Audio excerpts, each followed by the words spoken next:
Hey guys, Steeple here. Today I got to look at the Tier 7 American Premium Battleship, the Alabama. And I was about a month away from getting this in terms of grinding, but Dragos was nice enough to give me his extra copy of the physical game that just was released, and I was able to use that code and got some extra doubloons. So I went ahead and got this so we could check the ship out, and thanks again to Dragos.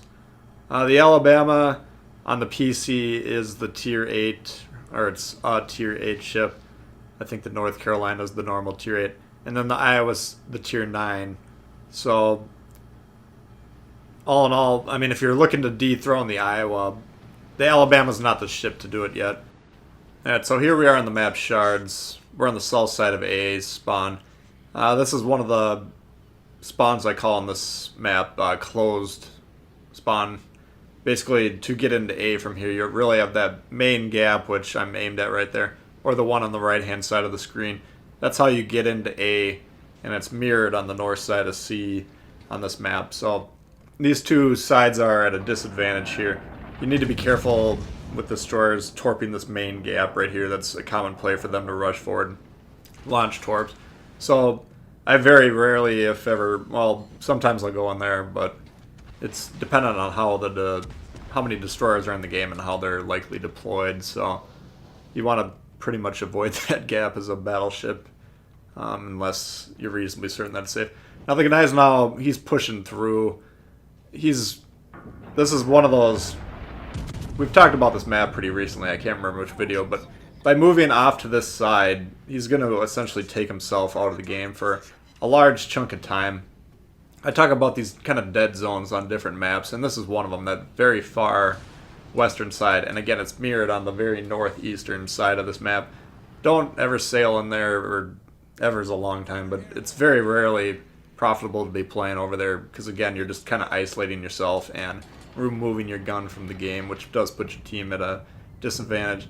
Now the Kagero that was sailing through here, he ended up getting spotted, and he's sailing fairly broadside. Unfortunately, I pulled forward a little bit too far, with this island here, so we only got the back turret worth of ammo firing and hitting that target. Now this guy's now, despite removing himself from the game, it still looks like he's having a heck of a time there. I'm trying to briefly think about shooting him. He's going to pull forward a little bit too far for me to be able to hit him. Then the Iowa to the north, he's pretty well angled if you look at the map there.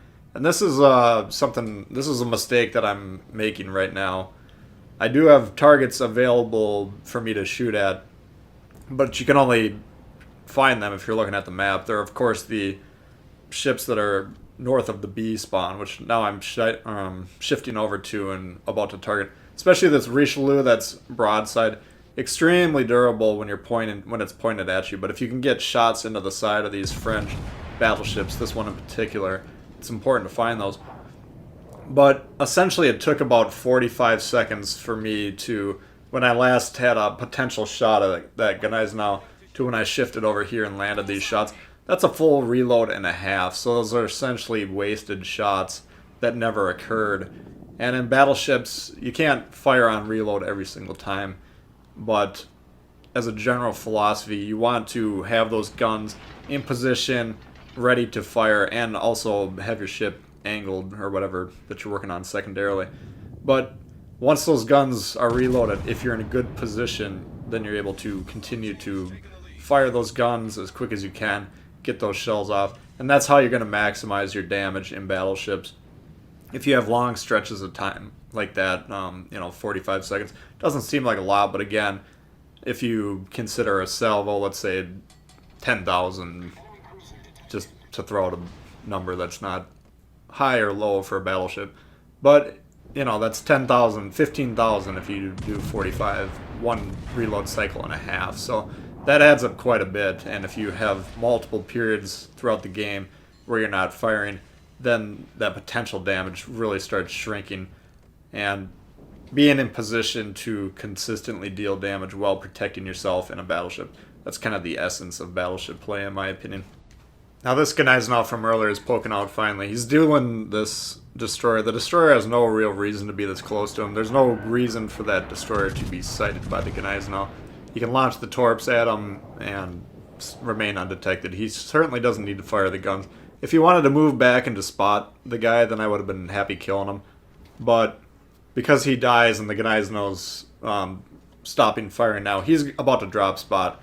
And he's so low health.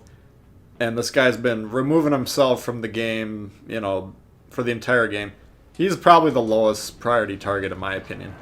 Yes, you want to remove guns if possible, but I'm moving away from that guy already. And I'm not going to fret letting him live, because he's going back up the way he came down, which, again, if you look at the map, I'm the closest ship to him. Nobody else is going to be within his firing range for the rest of the game, as we'll see. So, not to pick on this guy, I just like to point out teachable moments, whether they arise through my play or someone else's play.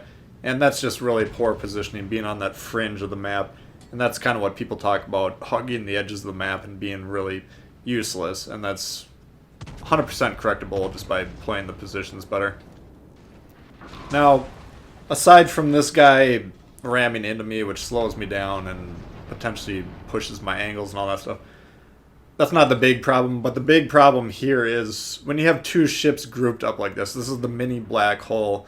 There's no point for battleships to ever be this close to each other.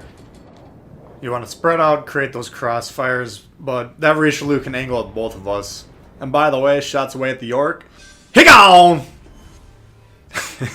But, the Richelieu's power is derived from being able to angle pretty much directly at what's firing at it, and then have all of its available firepower pointing in the exact same direction. The problem for that ship is when it gets shot in the side, as you saw earlier when we had a shot. But you can only get that by spreading out, so I'm not blaming that guy. We were both kind of mindlessly sailing and just wound up together, but it's always worth noting that you want to avoid, bunching up his battleships, and really, as a team, to the best of your ability. So anyway, we're kind of switching back and forth here, looking on the map, and the Iowa he's kind of going back and forth between angling well. Richelieu's apparently being dealt with by someone else, as you saw with that massive strike there. But me just shooting shots at the Richelieu, you're talking about 2, 3, 4K salvos if you're shooting them properly, i.e. up into the superstructure, and less than that if you're not shooting or you're not aiming properly. Iowa, on the other hand, we're able to hit them real hard, and that's what you want to be constantly looking at the map for. You need to identify your opponents for two reasons. For armor angling purposes, identify who the threats are, identify which one's the biggest threat, angle towards them. But B, you're also looking for those broadsides, and the more broadside the target for, that's basically what you're looking for in all classes when it comes to their guns. Broadside target's always going to get more damage, get a lot more citadels, and so on and so forth. Penetrations in general, which leads to higher damage output, so that comes with map awareness. You always need to be practicing looking at that map in the corner between every single shot as a battleship player, at least 2 or 3 seconds at a minimum. But what you need to be working on is mastering the regular game that's on the screen, so that slows down for you, and then you can spend more time looking at that map, looking for which target do I need to be focusing on. Iowa here beaches himself. He's backing up. You'll notice we're just going to aim right at the top of the hull again. This well-angled Iowa's very hard to deal with, but if you're forced to shoot at them and you don't have the inclination to be switching back and forth to HE and stuff like that, then just aim upwards, and again you want to be shooting them at the superstructures. Here he turns kind of sideways though, inexplicably, and make him pay for that.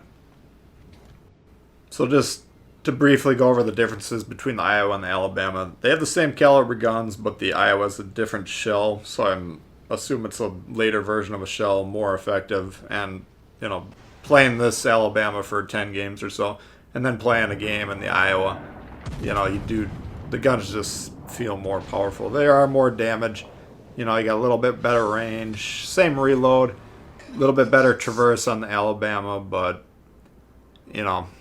all in all, I'd prefer the Iowa's guns. Speed, a little bit better on the Iowa, but maneuverability definitely goes to the Alabama. Turn radius 710 on this ship compared to 920 on the Iowa. So that's kind of the Iowa's main drawback, is this huge turn circle. and it's kind of a really clumsy ship to pilot. But Alabama gets away with maneuvering a little bit more. Rudder shift, about 4.5 seconds difference. So, and the concealment's also zero point 0.7 kilometers better. So, if you take concealment into consideration as a battleship player, then it definitely favors the Alabama. But oh, and of course the torpedo belt on the Alabama, it's about twice as effective as the Iowa. So I guess that's probably the main strength of the Alabama, and I haven't mentioned it till now. It's a 49% reduction in torpedo damage, so that's actually very helpful. I think that's probably that combined. I mean, you could almost run this with a Lee build and kind of play it as a mid-range, closer range battleship and kind of rely on the maneuverability potentially. I don't know, that's just me spitballing. But it doesn't have to be quite as afraid of destroyers because they're not as deadly due to the reduction in torpedo damage. So that's going to do it for this one, guys. I hope you did enjoy it. If you did, please hit the thumbs up. If you're new to the channel, you should consider subscribing. I got a lot of World of Warships coming all the time. Questions for me, comments leave below. Love to hear from you, and we'll see y'all later. Alright, peace.